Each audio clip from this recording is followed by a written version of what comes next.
독감 유행이래요. 독감 유행이니까 마스크 잘 쓰고 다니고, 마스크를 써야 되는 이유가 공기가 너무 더러워 지금. 뭐 155 이렇게 나옵니다. 뻘개요. 그래서 그 미세먼지가 왜 지금 또 오는지 모르겠는데 마스크 잘 쓰고 다니세요. 오케이, 오늘 요거 날짜가 보니까 지난주에 내가 그 13주를 저 인터넷으로 올렸는데 12주는 어디 갔냐고 놀라는 사람들이 있었는데, 그러고 보니까 원래는 14라고 올려야 맞는 거였더라고. 두 번이 그 강의가 빠졌으니까, 우리 저 저녁기념관 갔었으니까. 근데 뭐 그냥 저녁기념관 두 번 그거를 한 번으로 치고, 그래서 지난주 거를 13주, 이번 거 14주로 해가지고 그냥 뭐 숫자는 우리가 뭐 또 조절하면 되니까 진행하도록 하겠습니다. 그래서 오늘도 뭐 다른 날하고 마찬가지로 앞부분은 이번 주의 시사, 지난 일주일 동안 일어났던 얘기들 중에서 뭐 중요한 거를 조금 좀 이론적으로 우리 국제정책 개론에 부합하는 그런 식으로 말씀을 드리고, 그리고 이제 두 번째는 본론으로 미국의 세계 전략. 내가 이제 미국의 세계 전략을 강의를 다 하면은 한 뭐 45시간 강의할 수 있는데, 내가 그 국방대학 가가지고 미국의 세계 및 군사 전략, 세계 전략과 군사 전략이라는 그 3시간 강의하는 뭐 항상 오래 많이 했습니다. 그래서 그거를 일단은 이번 그 우리 국제정책 개론 중에서 미국 파트는 그때 강의했던 걸 기준으로 하겠습니다.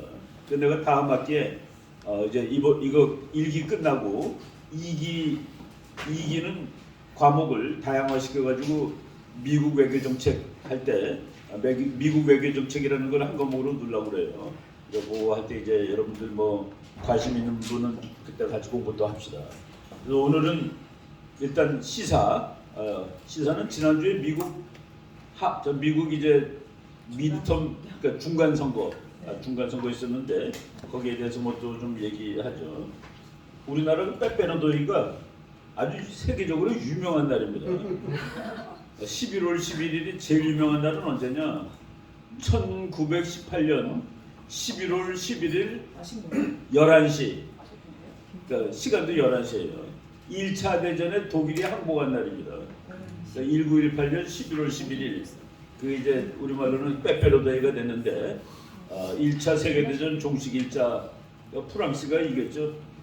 프랑스가 이기고 독일이 깨졌는데, 사실 독일이 더 힘센 나라입니다. 독일이 이 전쟁에 진 다음에 그래서 그 제국 바이마르가 그 앞에 있던 제국 비렐름의 제국이 깨지고 그때 이제 프로시아지 사실은 프로시아의 피를 이어받은 그 제국이 깨져나가고 바이마르 공화국으로 바뀝니다. 바이마르 공화국은 게르만 민족이 만든 나라 중에서 아마 가장 약한 나라일 거예요. 그 가장 약한 나라는 히틀러 같은 것도 뭐라고 얘기해야 되나? 뭐 세계의 악마라고들 다 얘기하는데, 히틀러가 악마는 악마지만은 선거 절차를 다 밟아서 정권을 잡았습니다. 뭐 무슨 쿠데타 해가지고 날치간 그거 아니에요. 선거에서 이겨서 이제 또 독일 제국을 만들었는데, 하여간 그 독일이 두 번에 걸쳐서 패권에 도전했죠. 독일이 도전한 것은 프랑스의 패권이 아니라 영국의 패권입니다. 그런 그때는 프랑스는 패권국이 아니죠.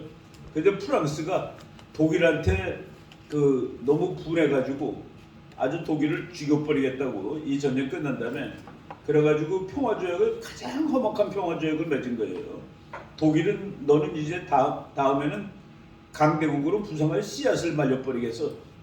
그래서 그 베르사유 조약이라는 것을 맺었는데, 그때 베르사유 조약 때문에 독일이 살아나질 못하는 거야. 인플레가 개판이고 뭐 하여간 라면 한 그릇에 뭐 550 그러면 사 먹겠습니까? 말하자면 그렇다는 얘기예요. 뭐 포토 1쿠라면 몇억 마르크 그랬으니까 그 인플레이션이 몇십만 % 막 그랬습니다. 1월 달에 100원 하던 거가 10월 달에 뭐 100만 원 막 이렇게 만 배씩 오르고 그랬어요. 그때 그렇게 인플레가 된 이유가 뭐냐면은 프랑스가 독일한테 빚을 갚으려고 그러는데 그 빚을 갚다가 또 못 갚으니까 돈을 찍은 거예요. 돈을 찍어서. 왜 그때는 프랑스가 독일 돈을 받았을까? 그때는 달러가 없었기 때문입니다. 지금 우리가 이해하는 그런 개념의 돈이 없었던 거라. 국제 통화가 없어가지고 독일이 돈 찍어가지고 주다 보니까, 그리고 히틀러가 빚 안 갚겠다 그러고, 그러니까 독일 사람들이 히틀러를 너무 좋아한 거예요. 프랑스한테 빚 안 갚겠다는 정치가 또 다 나오네 하고서, 그래서 2차 대전 났는데 뭐 그런 얘기가 있습니다. 이거 보니까 좀 한국 사람들이 그 풍자를 잘해. 아침부터 얘 보기 싫어요? 눈 감고 있어 그러면. 약삭빠른 한국인의 두통원인 개버린 놈 가지고 더 작아진 소갈딱지,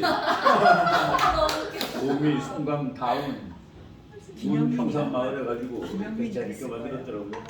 아주 풍자를 잘해. 근데 이 사람이 이거 해가지고 망했어요. 개를 말이죠. 아무리 개를 싫어하는 사람이라도 집에서 기르던 개 누구 갖다 주라면 안 줍니다. 아니 자기가 기르던 개를 누구 주라고 그러면 안 줘요.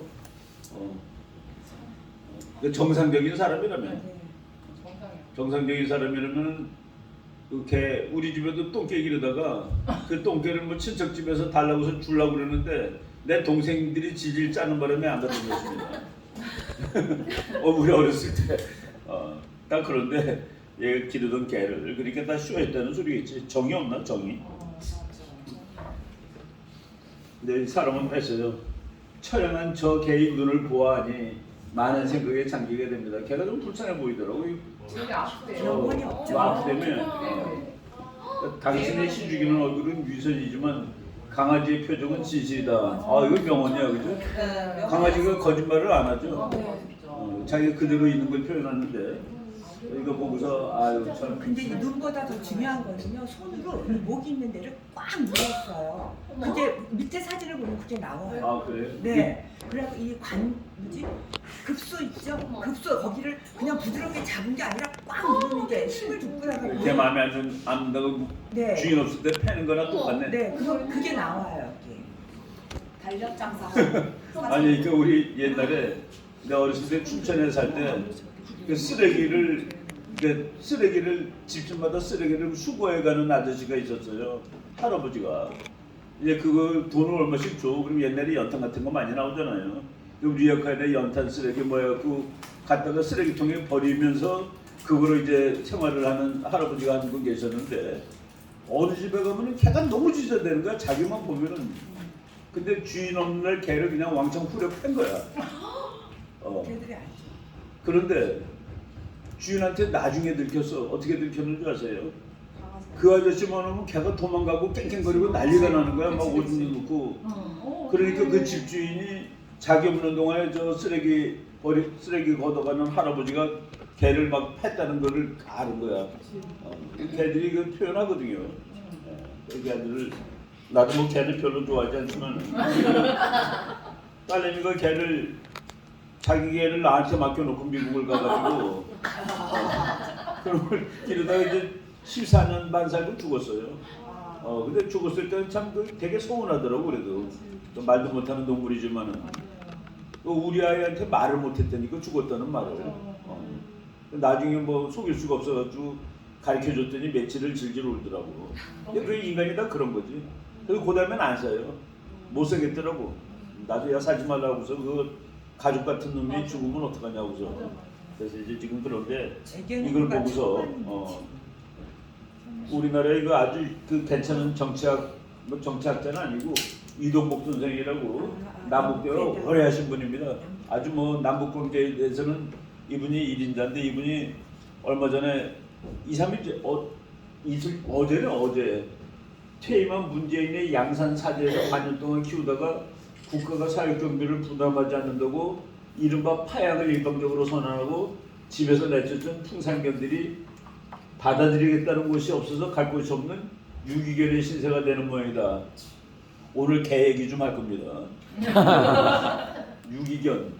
그런데 이 개들의 처리 방안에 관해서 필자의 묘방이 있다. 내가 아이디어가 있다 해놓고 이걸 김정은한테 다시 돌려주라는 거라. 길러줬으니까 자기 돈으로 길렀으니까 국민들이 감사해야 된다 그러니까 김정은이한테 내가 길러줬으니까 감사해라 그러면서 보내줄 수 있는 거 아니냐 하고서 이렇게 비꼬았더라고요. 참 그리고 새끼까지 보내라 이거야. 이만큼 시끄러운 데서 보내니 이에 대해서도 고맙게 생각해달라라는 내용을 편지에 첨가하면 좋겠다라고 아주 그 재치 있는 그런 풍자였습니다. 이게 영국 신문에 났어요. 이 얘기가 세계적으로 쪽팔리는 겁니다. 모욕당하는 거예요. 미국 같은 데서는 개를 거의 그 사람 취급을 해줘가지고 아파트에 이제 개 들고 살 때 개를 들고 살면 돈을 더 받아. 아파트 개도 식구야. 더 받아요. 그리고 또 허락을 받아야 돼. 우리 지금 우리 딸내미 사는 미국 아파트에 개 이만한 거 들고 사는 남자친구가 있는데 그 개가 자기의 그 심리적인 동반자야. 그래갖고 그 허락을 받으면은 그때는 또 개값이 없어도 된대요. 얘는 나의 우리말로 반려견이라는데 미국은 뭐 심리적인 동반자 뭐 그렇게 돼 있어.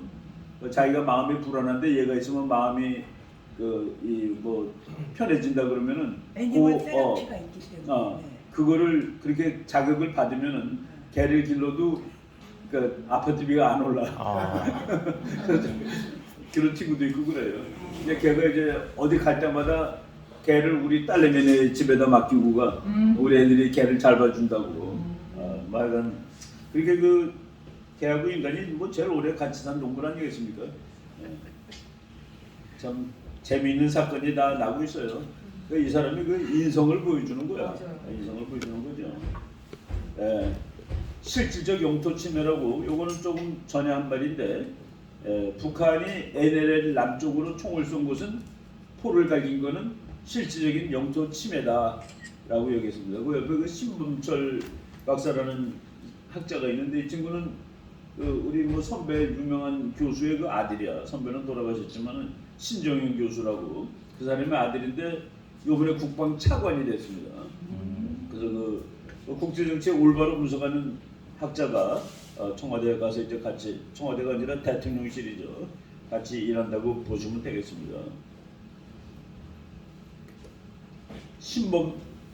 신범철이 아니라 강신철 장군이야.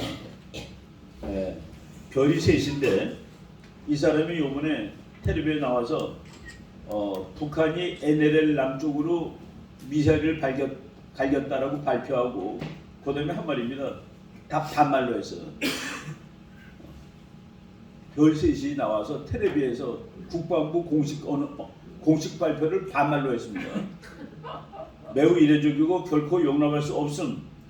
우리 군은 이에 대해 단호히 대응할 것을 천명함. 이렇습니다. 천명합니다도 아니고 없습니다가 아니야. 그래서 야, 저 친구 한번 잘한다. 괜찮다. 아주 강단 있는 장군이에요. 이 친구가 이제 내가 결혼식 할 때 우리 막내 처남의 중학교 동창이야. 같은 반에서 얘가 나한테 선물을 하나 줬는데 선물이 콰이강의 달이라는 그 영화를 소설이지 뭐 그거는 콰이강의 달이라는 소설을 선물로 줬던 친구인데 우리 그 처남은 얘랑 동기 놈은 지금 동아일보 논설위원입니다. 얘는 육사를 가가지고 별 3까지 올라갔는데 별 하나 때 내가 육군대학의 교수부장인가를 하더라고. 가서 자기가 이제 끝날 것 같다고 별 하나로 조국이가 자기네 집까지 다 뒤졌대요. 뭐 자기가 부장한 거 있냐 보려고. 이 친구가 강성 뭐 군인다운 군인이지. 그러니까 뭐 조국이가 자기를 그렇게 못 살게 굴었다고 그러더라고. 그런데 별 둘이 돼가지고 사단장으로 갔어요. 사단장으로 가자마자 나를 부르고 그 선배님이 와서 강의를 한번 해준 거가 아주 약이 됐다고 말이야. 해가 되지 않고 나 같은 사람 부르면 너 별 2개 못 올라갈 텐데 했는데 이번에 3까지 올라가고 아주 잘했다고 생각이 됩니다. 결코 용납할 수 없음. 단호히 대처할 것을 천명함. 이러면 되지 뭐 천명합니다 그러면 벌써 또 군인 같아 보이지 않죠? 잘할 거라고 생각합니다. 5년 만에 돌아온 죽음의 백조. 이건 무슨 뜻이냐면 이 비행기는 바다로는 무수히 왔어요. 근데 육지로 들어온 것이 5년 만에 들어왔다는 소리입니다. 한반도 육지에 떴다. 그래서 5년 만이라는 거가 나오죠. 버즐런트 스톰이라는 뭐 비행기가 240대나 떴던 훈련을 하루 더 연기했다. 김정은이가 이제 두더지 하우스에서 하루 더 묵어야 했다 그런 뜻이나 똑같습니다. 그리고 B1B 폭격기 2대가 한반도에 왔다. 이거 지금 연습하는 거가 아주 그 기묘한 연습을 하고 있습니다. 타격 훈련을 하고 있는 거예요. 타격 훈련. 또 그렇게 연습을 해야지 실제가 되면 잘할 수가 있는 것이죠. 이걸 하고 있습니다. 그 북한이 너무나도 분하고 화가 나서 이제 5일날 우리 훈련이 끝난 다음에 우리들도 이렇게 하였다라고 자세하게 발표를 했습니다. 북한이 우리들이 남한과 미 제국주의자를 향해 이렇게 하였다라고 발표했는데 그게 거짓말이 너무 많아요. 거짓말이 너무 많은데 그 거짓말에 대해서 쭉 분석을 하다가 어제에도 그런 뉴스가 나왔습니다. 어제 북한이 발표한 것은 우리 리즐런트 스톰이 5일날 끝나고 그리고 6일날 발표를 했는데 그걸 한국에 쭉 우리가 다 살펴보고 미국에 살펴본 다음에 북한이 발표한 것이 거짓말이다라고 얘기를 했는데 우리나라 SBS, MBC에도 이렇게 나와요. MBC 놀랐습니다. MBC에도 북한이 왜 뻥을 치죠 이렇게 나옵니다. 북뻥튀기 레이더 그리고 북이 뻥튀기라고 레이더 기록 없는 짜집기다. 북한이 발표한 미사일이 이번에 쏜 게 아니라 오래전에 쏜 거를 보여주고 그리고 이제 사진 작업을 잘못해가지고 맑은 하늘, 흐린 하늘을 구분을 못하고 막 또 그래서 다 분석해 보니까 영상 분석해 보니까 그게 다 가짜다라고 하는 겁니다. 울산 앞바다에다 2발 쐈다고 그랬는데 그것도 우리가 다 그 함정 딱 찾으니까 그거는 안 쐈다 없다 가짜다 북한이 말로만 한 거다라는 사실을 이제 밝혀냈습니다. 그래서 이제 뻥튀기하는 북한의 속내가 뭔가 무슨 속내가 있겠어요 그냥 화가 나니까는 거지. 북한의 처지를 생각해 보자. 극빈 국가가 군사 강국이 될 수 있다는 것은 모순이다. 요 한마디죠. 극빈 국가가 어떻게 저렇게 쏠 수 있어요? 어떻게 하루에 7천만 달러어치를 쏠 수가 있어? 그리고 미사일은 또 만들어야 되는데 쏘면은 만드는 부품이 있나? 만드는 부품에 들어가는 물건 중에 하나 우리가 상상 못했던 물건이 뭔지 아세요? 그 MBC, KBS 방송할 때 큰 차들 있죠? 무슨 시청 광장 같은데 이제 있는 거, 팽이 같은 거 여기 몇 개 달린 거, 그거를 분해하면은 미사일 재료가 나온대요. 그래서 MBC가 북한에다가 몇 대 주고 왔다면 옛날에 같이 방송용으로 줬는지 미사일 부품으로 줬는지 모르겠는데, 하여간 거기서 미사일을 만드는 재료가 그 기계 속에 있대요. 이런 식으로. 근데 북한이 앞으로 더 만들려면은 재료들이 있어야 되는데 원자료가 있어야 되는데 그냥 한마디입니다. 극빈 국가가 군사 강대국이 된다는 것은 모순이다. 여기서 그 북한이 그 미국이라는 세계에서 제일 강한 나라랑 맞장구를 뜨면서 우리도 이렇게 했다라고 얘기하려면 거기 거짓말이 당연히 들어가는 것이죠. 그래서 보니까 SBS에서 자세히 나왔더라고요. 연일 티나는 허세다. 하늘에 이렇게 그 구름이 이렇게 껴 있는 날이었는데 그날이 북한이 쏘는데 하늘에 구름이 없더래 겁니다. 가짜다 이거지. 맑은 하늘에다 쏴댔는데 그날 인공위성 사진을 보니까 이랬었다. 북한이 우리는 몇 월 며칠 몇 시에 뭐를 쐈답니다. 그러면 요거 한번 딱 비교해 보면 그냥 나오는 거죠 하늘이. 이런 식으로 다 세상이 이렇게 간단하지 않습니다. 거짓말도 알게 해야지 나중에 다 들키는 거죠. 4월 17일 날, 11월 7일 날 북한이 우리는 이렇게 갈겼다. 미제놈들이 훈련하는 동안에 우리는 이렇게 갈겼다 했는데 그것이 4월 17일 날 사진을 그대로 써먹은 거다는 얘기입니다.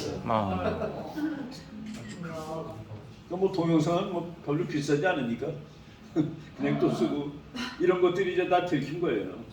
그래서 참 뭐라 그래야 되나? 참 그렇죠. 애처롭네. 그 대한민국에 말이죠. 대한민국에 그 아주 전문가들 많아요. 별걸 다 합니다. 별거를. 그래서 그걸 다 인터넷을 부지런히 뒤지면은 물론 이제 거기에는 각각의 뻥들이 있어요. 유튜브도 너무 과한 것들이 있고 그런데 우리가 그래가지고 그 제대로 그래도 정품들을 보면은 그 세상에 돌아가는 일을 다 이렇게 그 이해를 하고 그거를 연계시킬 수가 있습니다. 우리 그 이제 박상봉 박사라고 이 사람이 그 페이스북을 해요. 그래가지고 그 독일 거를 이 사람은 독일 거만 해서 보내주는 사람입니다. 그래서 그 영어보다 독일어를 훨씬 더 잘하는 사람이에요. 연대 동문학과 졸업하고 독일 가갖고 10몇 년 동안 살았어. 경영학을 쭉 공부했는데 박사는 안 받고 왔습니다. 그리고 자기 부인은 이제 경영학 박사 돼가지고 숙대 교수하고 이 친구는 와서 이제 국제정치학을 해가지고 강원대학에서 이제 박사를 받았어요. 내가 박사 심사위원을 해줬습니다. 사인 하나 해줬죠. 블로그가 굉장히 좋더라고요. 네? 블로그가 통일에 대한 걸 쭉. 이거 독일에 대해서는 네. 제일 전문가입니다.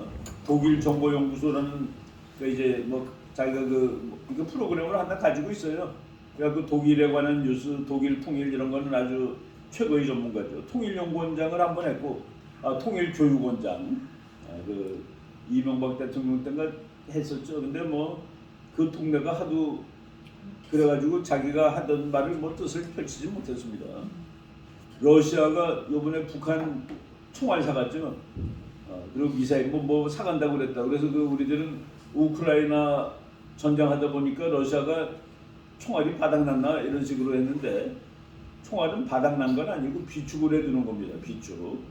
비축하는 거로 보면 되는데 돈을 주지 않고 말을 줬대요. 북한한테. 러시아, 북한 탄약을 받고 명마로 지불. 이거 독일말 하는 사람이 이제 하여간 뭐 우리 박상모 박사 그 독일말 완벽하게 하니까 뭐 루슬란트 이거지. 이건 난 뭐 하여간 이 저걸 해석하면은 러시아, 북한 탄약을 받고 명마로 돈을 갚았다. 참 한심한 나라예요, 그죠? 총알 팔면 쌀로 바꿔야지. 쌀로 바꿔서 국민들을 먹여야지. 이건 뭐 개 기르다 버리는 놈이야. 얘네는 현재 왜 우리나라는 이런 사람들이 이렇게 지도자로 자꾸 나타나는지 모르겠어요. 뭐 이승만 박정희가 있으니까 그걸 이제 위로를 받지만은 약간 뭐 그렇습니다. 요번에 영국의 그 무역 담당 장관이 대만을 방문해서 중국이 분노해가지고 비행기를 63대를 떼었어.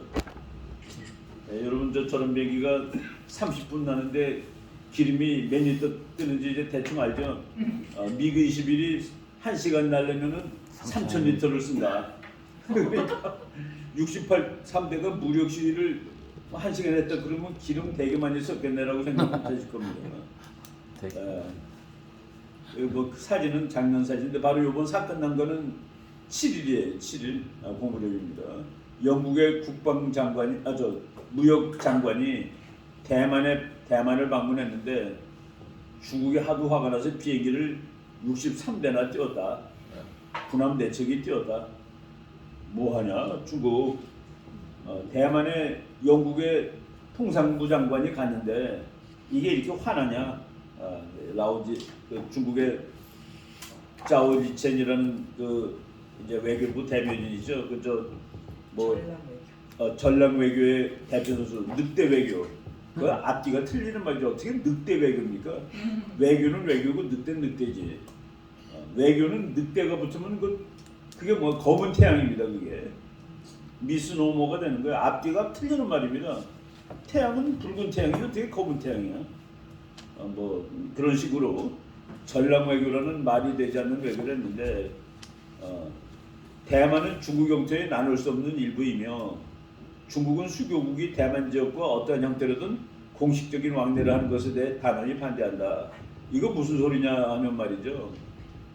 미국의 상부장관이 대구를 방문했다고 대통령이 화내는 거랑 똑같은 겁니다. 대구는 우리나라의 일부인데만 네가 왜 미국 장관이 대구를 가냐 그런 소리랑 똑같은 거예요.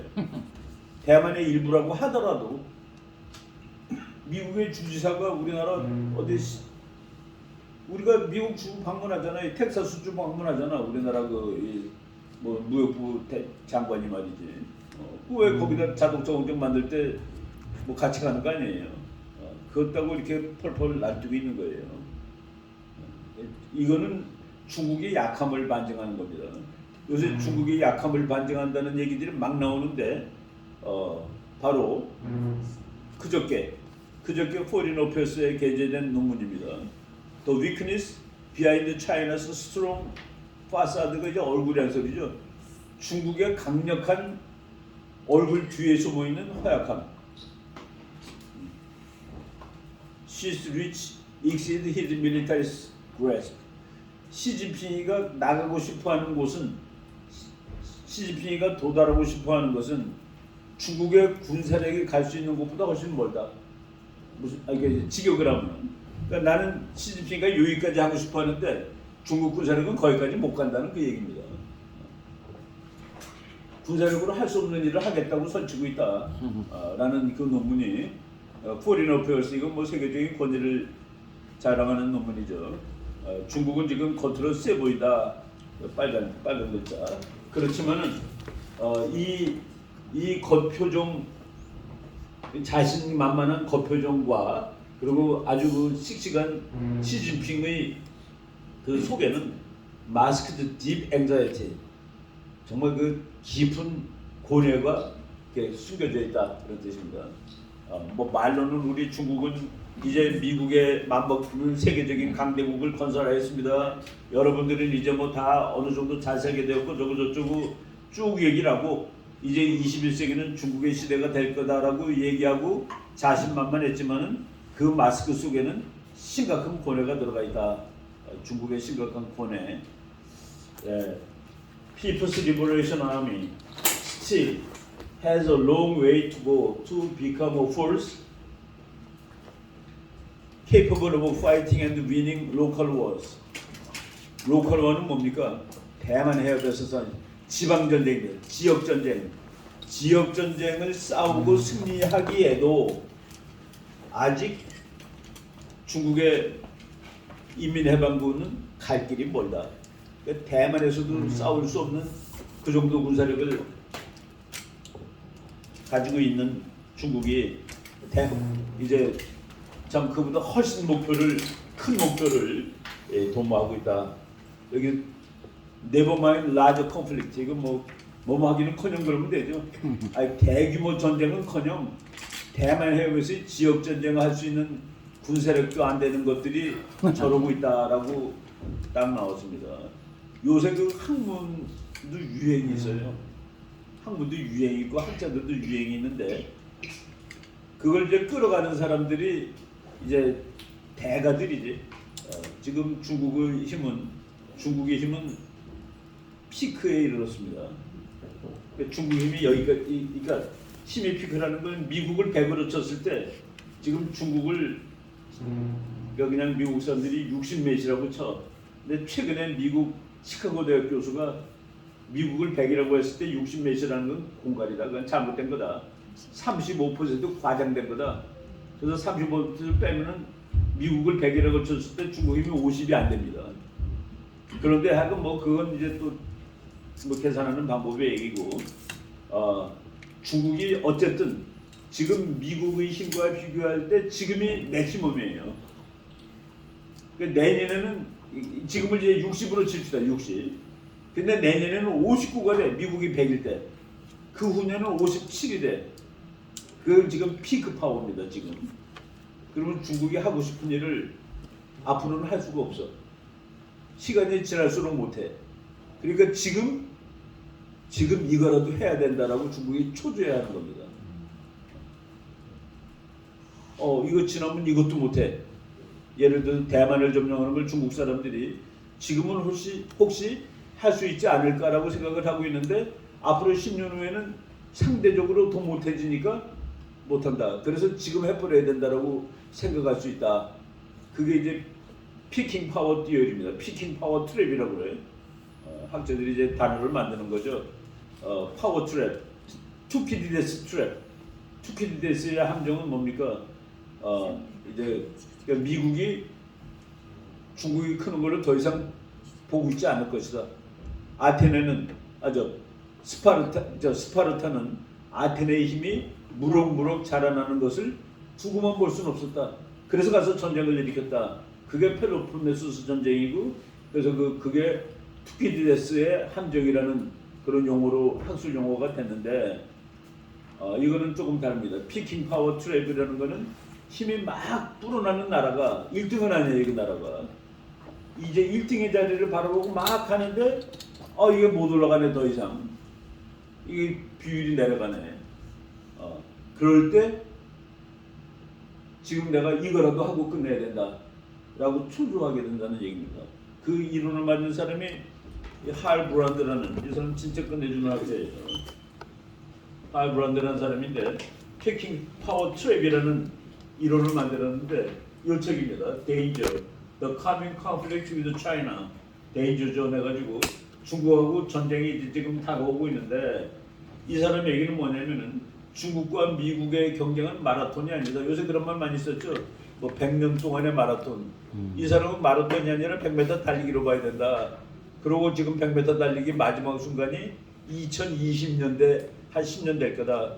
2020년대 10년이 지나서 2030년대가 되면은 중국의 힘의 비율은 지금 미국보다 훨씬 약해질 것이기 때문에 요 앞으로 10년 이내에 중국은 무언가를 해야만 한다는 초조함에 잡혀 있다. 그렇죠? 요 이론하고 요 책이 나온 지는 지난 8월 16일 날 나온 책입니다. 내가 이거를 나오자마자 구입해가지고 내가 읽어야 될 부분만 아주 재미있게 읽었는데, 이 사람이 만든 이론 피킹 파워 트랩. 내가 지금이 저 녀석하고 싸울 수 있는 마지막이야. 쟤랑 싸워가지고 다는 못 얻어도 요거라도 얻을 수 있는 마지막이야. 이걸 중국하고 미국 대입하면은 중국이 지금 못하면은 대만은 영원히 못 찾아와. 지금이 그래도 이길지 질지는 모르지만은 지금이 마지막이야 라고 얘기를 할 거다. 그래서 앞으로 10년이 제일 위험하다. 그래서 피킹 파워 트랩이라는 뭐 아주 괜찮은 학자들, 이렇게 개념을 만드는 사람들이 이 대단한 사람들입니다. 이 책을 분명히 이 사람은 읽었을 것 같아요. 이 논문을 쓴 학자는 뭐 이름 조그맣게 나와 있는데 모르는 사람들입니다. 뭐 보닐린 앤드 조엘 우트나우라는 뭐 전문가들이 아마 그 할브란드의 책 피킹 파워 트랩이라는 거를 읽고서 이제 중국이, 근데 이 사람은 그렇지만 지금 중국은 그 힘도 안 된다. 대만을 먹을 힘도 없어. 라고 이제 야구를 넣는지 뭐 하여간 뭐 그렇게 쓴 겁니다. 어제 그제 거기서 봤습니다. 아주 괜찮은 그런 책이에요. 그리고 자유일보에 나오고 뭐 최근에 우리 해군 일본 관함식 7년 만에 참가, 야구 12격중 9번째 등장. 이거 뭐 다 의미 없는 숫자고, 일본 해상자위대가 창설 70주년을 맞아 6일 가나가와 현 사가미만에서 국제 관함식을 열었다. 국제 관함식이라는 거는 이제 보통 이제 적국도 가요. 심지어는 우리나라도 관함식을 하게 되면은 우리나라 군함이 쭉 줄 서서 서 있습니다. 그러면 다른 나라 배들이 앞을 이렇게 지나가 주는 거예요. 이제 친선도 되고 뭐 그런데 거기에 경례했다라고 그래갖고 난리가 난 거야. 경례가 무슨 뜻인지도 모르는 것들이. 경례라는 건 말이죠. 나는 너랑 안 싸운다는 뜻입니다. 그래서 미국은 이렇게 하는데 영국은 이렇게 해요. 이렇게 하는 이유는 나는 손에 아무것도 들고 있지 않다는 뜻이에요. 나는 비무장이다라는 뜻입니다. 영국이 이렇게 경례하죠. 미국도 이렇게 경례하는데, 이 경례라는 거는 I am not armed, I have no weapon. 나는 무기를 안 들고 있다, 그런 뜻이에요. 근데 일본한테 경례했다. 일본도 우리한테 했죠. 같이 하는 거야. 경례라고 한 놈 서서 봤습니까? 대장이 이등병 경례는 그럽니까? 자기도 같이 하지. 그걸 가지고 지금, 그리고 일본이, 내가 어제 우리 저 정유성 형제도 왔었는데 이제 젊은 친구들 면접을 하루 종일 했습니다. 내가 그 중에서 이제 질문을 몇 팀으로 했는데 질문을 다 바꿨지만은 중국, 일본, 북한 중에서 마음에 안 드는 순서대로 얘기를 하라고 그랬더니 전원이 제일 싫은 놈이 북한, 두 번째로 싫은 놈이 중국, 세 번째로 싫은 나라가 일본이래. 이게 일본이 셋 중에 제일 좋아. 다행이네. 셋 중에 제일 좋아. 전원이 100%. 그래서 내가 그래도 잘 가르쳤구나라고 생각했습니다. 주족이 제일 싫은 놈이고 그다음에 주족을 도운 놈이 두 번째 싫고 그리고 세 번째 싫은 거는 뭐 그래도 괜찮은 거가 되는 거죠. 그래서 이걸 가지고서 그 뭐라고 그러는 거는 경례의 본 뜻을 모르는 사람들이 하는 소리다. 우리가 군대에서 뭐 경례 잘하는 것도 다 그 군인들 절도를 지켜서 이제 경례하는 방법도 다 배우죠. 그래서 그 일본하고 일본도 우리나라 관함식에 와요. 그래서 우리 관함식에서 할 때 그 우리나라 대통령이 그 우리나라 군함에 탈 때 일본 군함들이 지나가면서 경례도 해주는 겁니다. 1998년과 2008년 일본이 우리 관함식에 참석한 바 있다. 근데 그 야당의 일부 의원들이 우리가 가서 일본 깃발에다가 경례했다 뭐 그러면서 그 깃발이 그게 일본 해군기예요. 그러니까 태양이 이렇게 막 뻗어나가는 게 그게 일본 해군기입니다. 그래서 지금도 그냥 쓰죠. 옛날에 그 일본 해군은 정말 강했습니다. 그래서 그 2차 대전 때 일본 해군은 임페리얼 제페니스 네이비 그래가지고 일본 제국 해군이에요. 제국 해군. 그래서 영어로는 IJN이라고 쓰는데 미국 웬만한 책 보면 IJN은 다 대문자로 씁니다. 일본 해군을. 근데 지금은 해상자위대 아니에요. 이름도 초라하지. 물론 그 해상자위대는 중국 해군보다 더 셉니다. 세계 2위라고 봐도 돼요. 이제 미국 얘기 좀 할 텐데 조 바이든 프라미시스 클라이미트 액티비스트 그러니까 환경주의자들한테 약속해서 그 뉴욕에서 이제 더 이상 들이하지 않겠다. 석유 파내지 않겠다. 그러놓고 그 다음날 석유 파는 사람들한테 너네들은 왜 석유를 안 파니 그랬어. 말이 돼요? 심해지. 여러분 절대로 석유를 더 이상 파지 않겠습니다. 환경이 중요하니까요. 석유 좀 더 파세요. 석유값이 너무 비싸가지고. 그러니까 지금 어제 한 말을 오늘 잘 모르는 사람이에요. Just days after he complained that 거꾸로네. Oil companies are not drilling enough. 오일 회사들이 충분하게 기름을 파지 않아서 화가 난다라고 불만을 떠들인 다음에 절대로 안 파겠습니다라고 와서 얘기를 하는 거예요. 이런 대통령을 또 세계의 대통령이라고 모시고 있는데 그나마 희망이 있어요. 희망이 있는 거는 미국 정치를 아주 정말 세계에서 제일 빨리 연구하고 그 기본을 알아낸 알렉시스 또쿠빌 이 사람이 미국의 민주주의라는 명조 중에 명조를 썼습니다. 지금 한국말로도 돼 있어요.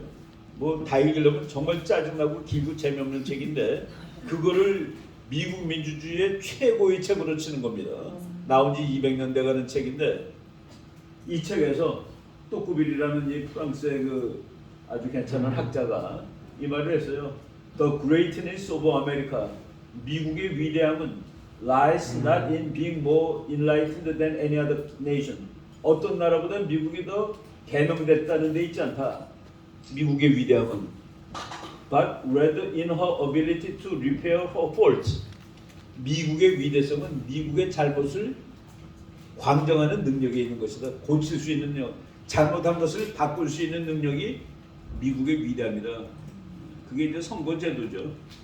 선거제도를 통해서 또 뭐 학자들이 얘기하고 교육하고 미국이 좌파 우파 싸움은 200년 된 싸움입니다.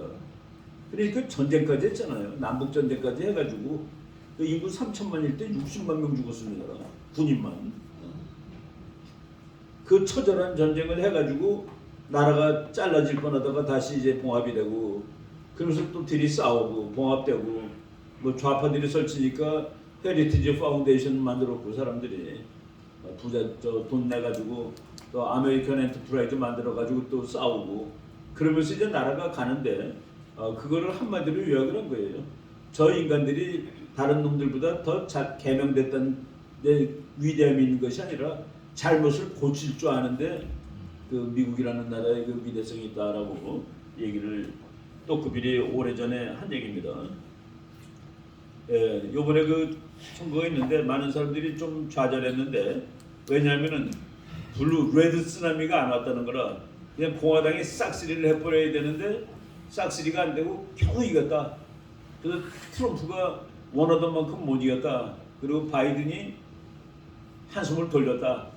이런 식으로 얘기하는데 이제 그거는 이렇게 분석하면 답이 딱 나옵니다.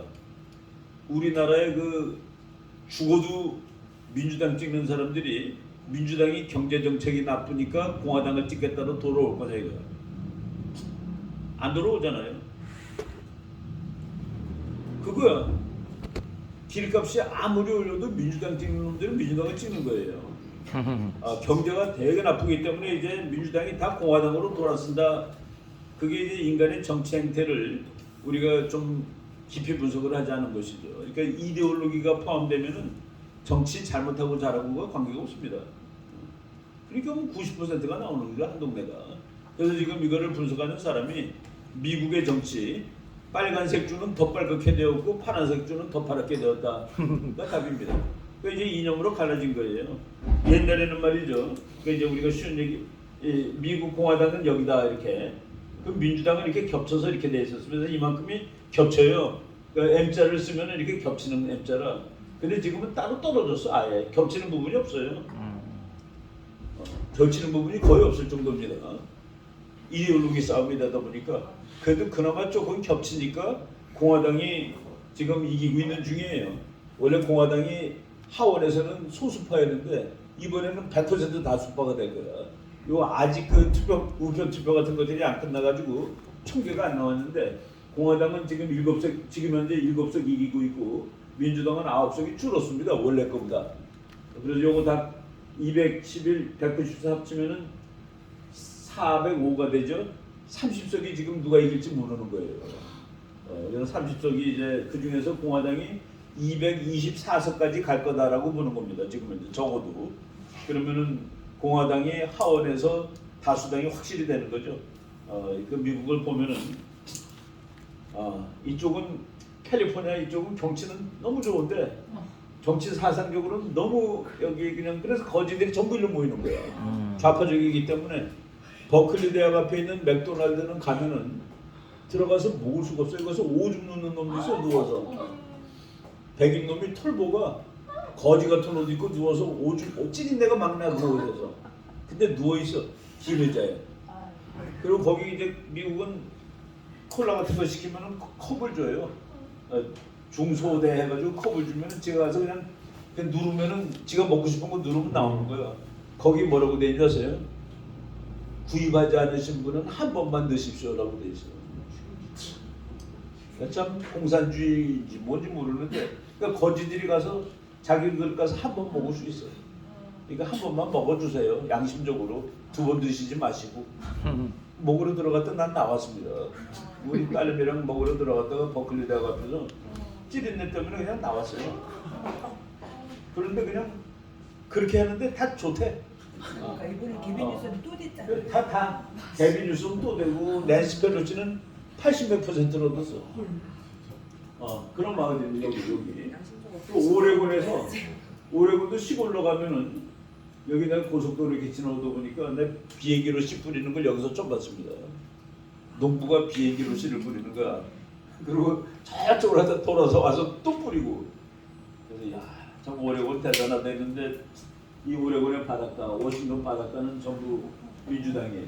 이 속은 다 공화당이고 오레곤주가 아이다호에 붙겠다고 그랬습니다. 너네는 너네끼리 해. 우리는 이리로 갈 거야. 라는 그런 운동도 있었어요. 전 뭐 미국이 그렇죠. 그리고 이제 뭐 이건 다 빨간 주들, 공화당주, 요 파란 주들, 민주당주. 삶이 달라요. 우리 아이가 샌프란시스코에 있고 큰 아이가 작은 아이가 여기 샌디에고에 있는데 둘 다 지금 일로 옮겼어. 전부 다 인터넷으로 근무해도 돼서 훨씬 좋다는 삶이 좋다는 삶이 깨끗하고 안전하고. 그냥 필이 그렇대요. 필이. 그러니까 이제 플로리다 여기도 뭐 대부분 뭐 이런 식으로 나라가 이제 쪼개지는 거예요. 이게 극도로 쪼개지면 전쟁입니다. 남북 전쟁. 근데 이제 그 지금은 뭐 거기까지 갈지 안 갈지 모르는데 참 미국이 여기가 이제 시카고 여기도 완전히 시카고도 파란색인데 왜 여기 이거 뭐 빨간색도 많잖아. 여기 일리노이주. 여기는 사람이 별로 안 살고 시골이라 시카고 여기다 모여 살죠. 파란데 인구에 그래서 대부분 이제 다 여기는 요 조그만 한 칸이 일석 아니야, 그죠? 이거는 이게 일석이고. 그러니까 사람 수대로 하다 보니까 요거 해서 두 석. 근데 여기만 해도 몇 석이 얼마나 많아 이게 조금 다 쪼개져 있지.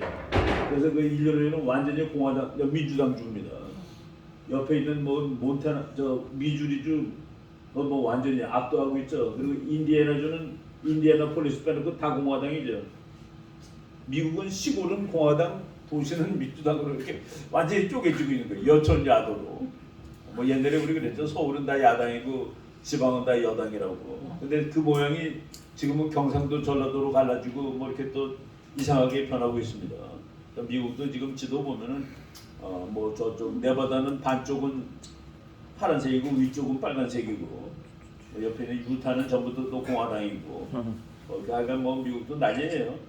그래서 이렇게 이런 식으로 어쨌든 간에 그래도 야당과 여당이 그 국회의 그 다수당과 소수당이 바뀌고 있다. 바뀌고 있다는 거. 그리고 지금 압도적으로 못 이기는 거는 우리나라도 마찬가지 아니냐. 지난번 정권이 경제고 뭐고 다 망쳐놨는데 겨우 20만 표 차이로 이기지 않느냐. 그런데도 불구하고 이겼으니 다행이지. 그러니까 저쪽 사람들은 관계없이 저쪽을 찍고 이쪽 사람들은 관계없이 이쪽을 찍는다는 그런 얘기잖아. 미국 공화당 4년 만에 하원 선언. 그러니까 아직 이제 마지막 결과는 안 나왔으니까 뭐 그냥 탈환 선언을 하는 겁니다. 근데 이제 그 하원이 변하면 뭐가 어떻게 달라지는데 의회 정치가 이제 다수당 소수당으로 바뀌면은 그 각 위원장들이 다 바뀌어요. 그러니까 그 뭐 예산 이게 하원은 주로 예산 국방 예산을 하원에서 납짜 주거든요. 외교 예산도 하원에서 주고 그거 가지고 시비를 걸 수가 있습니다. 그래가지고 한반도 외교 안보에 영향이 있을 거냐 있다가 되는데 있다가 되는 거는 널찍하게 바이든 대통령이 나약한 외교 정책을 펴 북한이 대담해졌다라고 민주당 공화당 하원연 뭐 이 사람 요번에 이제 또 새로 당선되는 거죠. 북한은 물론 북한을 돕는 중국과 러시아에 대한 최대 압박을 해야 된다가 공화당 책입니다. 그러니까 이제 지금 바이든 때도 북한을 되게 못살게 굴죠 미국이. 뭐 B-50, B-2 그냥 쉬지 않고 날라오고 항공모함 매일 오고 이 정도 골치 아프게 되는데 그럼 공화당은 더 할 거냐? 더다로 보면 됩니다. 둘 다 뭐 그냥 방향은 같아요. 나가는 방향 자체가 틀리지 않습니다. 근데 이제 강도가 공화당이 더 세죠. 최근에 와서는. 옛날에는 공화당은 전쟁 안 했습니다. 모든 전쟁을 민주당이 다 했어요. 1차 대전, 2차 대전, 한국전쟁, 월남전쟁 전쟁을 시작하는 게 전부 민주당입니다. 공화당은 그 시작한 전쟁을 가서 뒷마무리하느라고 오히려 옮기고 있어요. 그런데 최근에 우리가 느끼고 살고 있는 테러 전쟁을 공화당이 했다라고 사람들이 보는데 그거는 오해가 있는 게 뭐냐면은 9월 11일 날 부시가 대통령이고 부시가 공화당이었는데 그날 힐러리 클린턴이 대통령이고 민주당 대통령인 힐러리 클린턴이 그날 대통령이었다 했을 때도 거의 비슷한 결과가 나옵니다. 걔도 부시가 했던 거랑 별로 차이가 안 나요. 근데 하여간 그 사이에 공화당 대통령들이 전쟁하러 갔기 때문에 우리가 사는 우리 인생에서는 미국 공화당이 더 강경해라고 보는데 반드시 그렇진 않고 이제 우리 그 미오샤이모 교수가 쓴 그 미국 외교의 환상이라는 책 보면 다 똑같아. 똑같은 놈들이야. 다음털이라고 쓴 거죠. 그래서 그 외교 정책은 당에 따라서 100% 차이 나는 건 아닌데 그래도 공화당 그 유력 하원의원이 그렇게 얘기했습니다. 그거는 맞는다는 얘기가 America's enemies line up to put Biden to the test. 미국의 적들이 바이든을 테스트하려고 줄 서 있다. 그래서 테스트 당했는데 푸틴이 우크라이나 건드린 거는 그냥 한마디만 해볼게요. 바이든이 아니라 트럼프가 대통령이 했어도 우크라이나 전쟁 났을까? 나는 안 났다고 봅니다. 바로 그거가 이제 저거 말랑말랑한 놈이야. 한번 가서 건드려봐. 뭐 여러 가지 요인이 있지만은 그 중에 하나가 분명히 미국 대통령이 말랑말랑했다가 들어갈 거다는 얘기입니다. 바이든이 아니라 트럼프였다면 어떻게 될까? 지금 시진핑도 이제 마지막 뭐 피킹 파워 트랩 이제 지금이 내가 할 수 있는 마지막이야. 앞으로는 내가 힘이 더 빠져서 안 돼. 라고 하면은 뭐 할 텐데 그때 트럼프가 있는 거하고 바이든이 있는 거하고 다를 거다는 그 얘기를 지금 할 수 있는 거죠. 이번 선거가 이제 우리 여기 뭐 사람들은 다 트럼프 지지하고 뭐 우리 공화당 미국에 살았으면 공화당 표 찍을 사람들인데 우리 딸내미는 가서 공화당 항상 공화당 찍고 와요. 근데 이제 공화당이 당선됐는데 그래도 의미 있는 당선이라고 말할 수 있는 거는 공화당의 후보 중에서 트럼프를 지지하는 사람이 압도적으로 많습니다. 언론에서 그렇게 말하는 언론은 그렇게 얘기 안 해요. 트럼프가 지지하는 사람, 트럼프를 좋아하는 사람이 많이 당선됐고 그리고 지난번에 그 미국 공화당 후보로 나간 사람이 500 몇십 명인데 그럴 수밖에 없죠. 435명 다 나가고 상원 35명 나가고 그리고 주지사 등등 해갖고 500여 명이 공화당 후보로 나갔는데 500여 명 중에서 53%가 제대로 투표했으면 제대로 뭐 투표가 아니라 개표를 했으면은 트럼프가 대통령이 의미 있는 사람이 53%입니다. 52.9인가 그래요. 그러니까 지금 바이든 대통령 되고 2년이 됐는데 공화당에서 상원 하원으로 나간 사람이 바이든 저거 가짜라고 하는 사람이 50%가 넘는다는 소리예요. 그러니까 여기 이 국회 자체가 트럼프를 적극적으로 지지하는 사람들의 그러니까 미국 공화당이 트럼프의 공화당으로 바뀐 겁니다. 그리고 의미 있는 승리가 몇 개 있는데 내가 언젠가 우리 이 정치 강의 전에 그 국제 정치 그 맛배기 강의 6번 할 때 이 크리스 노엠이라는 주지사 한번 보여줬을 거예요. 네. 카우보이처럼 그 말 타고 있는 뭐 크리스 노엠 62대 35니까 와. 압승을 하고 있는 거예요. 뭐 거의 이게 결정된 겁니다. 이게 100%까지는 아니기 때문에 그래도 거의 뭐 당선 확정 뭐 이런 식으로 됐습니다. 크리스 노엠 당선됐고 이 사람도 이제 지금 50대 초반이에요. 대통령 꿈꿔볼 수 있는 사람입니다. 저주가 뭐가 특기냐면 사우스다코다인데 거기 가면 그 대통령 얼굴 있는 그 바위 로시모 마운틴이 이 사람이 주지사하는 동네에 있는 거예요. 그런데 이 사람 앞으로 대통령 꿈꿀 수 있어요. 크리스노님. 그리고 저주는 코로나가 온 2년 동안에 아무런 규제를 하지 않은 줍니다. 스웨덴이 뭐 스웨덴인 거가 아니죠. 뭐 마스크 쓰라는 소리도 안 하고 주사 맞은 소리도 안 하고 그랬는데 2년 동안 그걸 하지 않았던 왜 자유가 더 중요하니까. 그 다음에 그 마이크 허급이라는 이 사람이 그 목사님이자 아칸소주 주지사입니다. 이 사람 딸이 요거 사라 학급인데 사라 학급이 샌더스 이 사람이 트럼프 대통령의 백악관 대변인입니다. 대변인 출신이에요. 그런데 이제 고담 대변인은 지금 그 폭스뉴스에서 나가서 이제 뉴스 하는데 진짜 잘해요. 맥카넌이라는 그 여자가 있는데 인물도 아주 예쁘게 생기고 이 사람이 아칸소에 가서 이제 첫 번째 아칸소주 역사상 첫 번째 여자 주지사로 당선이 됐어. 압도적으로 당선됐습니다.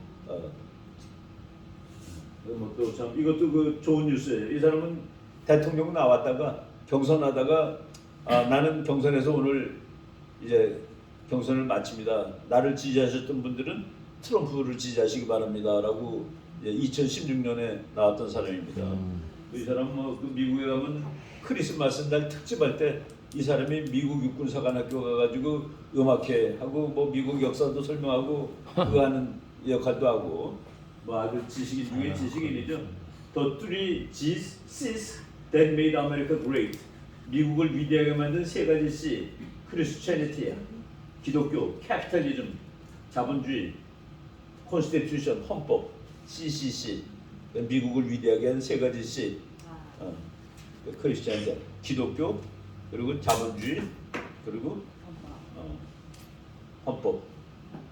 그 미국 사람들은 이렇게 가족을 중시하죠. 그래서 그 자기 샌더스, 이 사람이 샌더스겠지. 그래서 그 허커비 샌더스가 된 거죠. 애들 다 데리고 나와서 이제 선거 운동하는 겁니다. 뭐 잘 이겼고 이제 아까 우리가 그 개 얘기가 나오는데 저 사람이 그 마르코 루비오라고 그래가지고 이 사람이 트럼프랑 같이 뛰다가 거의 마지막까지 살아남은 후보였어요. 그러니까 이제 이 플로리다의 상원의원인데 쿠바 출신 이민자입니다. 근데 와서 상원의원이 된 거예요. 마르코 루비오. 이렇게 이름도 마르코 루비오 아니에요? 백인이죠, 근데. 그래서 미국에서 그 라티노가 많이 이민 온다고 해서 미국이 백인이 줄어드는 게 아닙니다. 그 여자 중에 아주 유명한 배우가 있었는데 내 이름이 갑자기 기억 안 난다. 그 아주 완전 백인이에요. 근데 그 사람이 쿠바 출신입니다.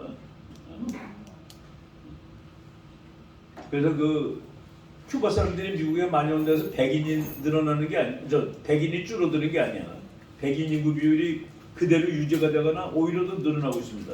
이런 사람은 백인 인구 비율을 한 사람 증가시킨 쿠바 이민이라.